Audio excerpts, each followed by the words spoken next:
अस्सलाम वालेकुम दोस्तों, एक नए टॉपिक सां गॾु अॼु जाॾो ॿीहर हाज़िर आहियूं।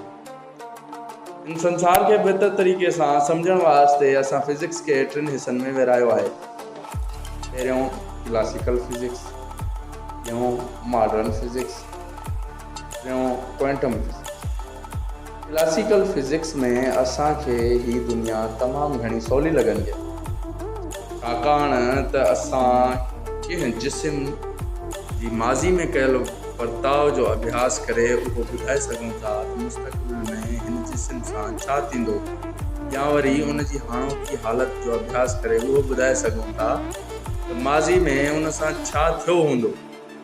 मिसाल तौर जेकॾहिं असांखे उहा ख़बर हुजे त धरती केतिरी रफ़्तार सां सिज जे चौधारी चकर लॻाईंदी आहे, असां सवलाई सां उहो ॿुधाए सघूं था त कहिड़े महीने मां उहा कहिड़े हंध ते हूंदी, या वरी उहो ॿुधाए सघूं था 2 साल अॻु उहा कहिड़े हंध ते हुई।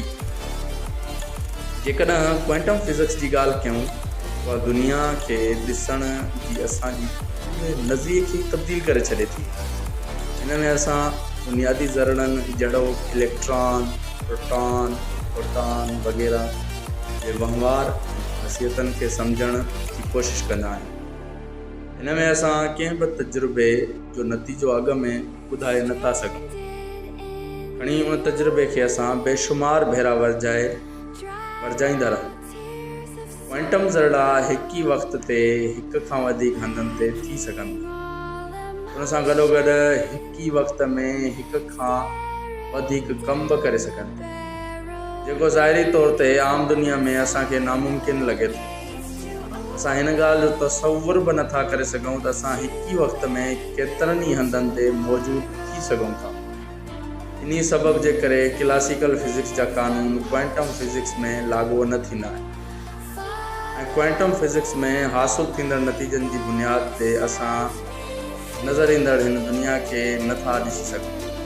पर हिकु हक़ीक़त उहा आहे त क्वांटम फिज़िक्स केतिरी बि मुंझाईंदड़ छो न हुजे, साइंसदान उहो मञनि था त असल दुनिया खे सम्झण जो उहो हिकु अहम वसीलो आहे।